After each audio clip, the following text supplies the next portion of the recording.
কুরবানির সাথে আকিকা দেয়া যাবে কিনা? খুব বেশি আলোচনা হচ্ছে এই প্রসঙ্গটা যে কুরবানির সাথে আকিকা দিয়ে দেয়া যাবে কিনা।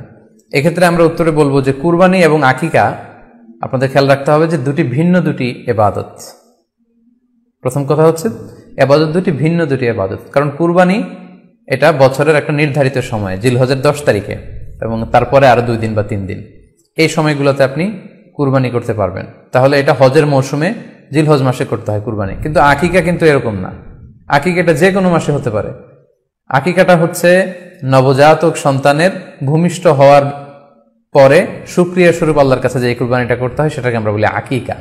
হাদিসে এসেছে আকিকা। তো সেটা হচ্ছে সন্তান কখন ভূমিষ্ঠ হলো সেটার উপর নির্ভর করে। কারো সন্তান রমাদানে হতে পারে, কারো সন্তান জিলহজ মাসেও হতে পারে, শাওয়ালে হতে পারে, রজাবে হতে পারে। আকিকা হচ্ছে বাচ্চা যেদিন জন্মগ্রহণ করবে, সন্তান ভূমিষ্ঠ হওয়ার 7 দিন পরে। তাহলে ভিন্ন দুইটা ইবাদত, দুই সময়ের ইবাদত। নাম্বার 2, আকিকার ক্ষেত্রে আল্লাহ রাসূল সাল্লাল্লাহু আলাইহি ওয়াসাল্লাম বলেছে আনিল গুলামি শাতান ওয়া আনিল জারিয়াতি শাত, অর্থাৎ ছেলে হলে 2টি ছাগল দিয়ে আকিকা করো এবং যদি মেয়ে হয় তাহলে 1টি ছাগল দিয়ে আকিকা করো।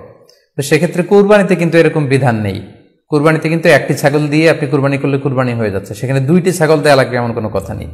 তো এভাবে আমরা বুঝতে পারতেছি, খুবই স্পষ্টত কমন সেন্স খাটালেও আমরা বুঝতে পারতেছি এবং আল্লাহ রাসূল সাল্লাল্লাহু আলাইহি ওয়াসাল্লামের ভাষ্যগুলো অনুসারে আমরা বুঝতে পারছি দুইটা 2 ধরনের ইবাদত। যদিও এই 2 ইবাদতে কিছুটা মিল আছে, কিন্তু দুইটা 2 সময়ের ইবাদত, দুইটা আলাদা, দুটি উপলক্ষ, দুইটার আলাদা নির্ধারিত সময় রয়েছে। যেমন আকিকার ক্ষেত্রে সুন্নাহ হচ্ছে বাচ্চা যেদিন জন্মগ্রহণ করবে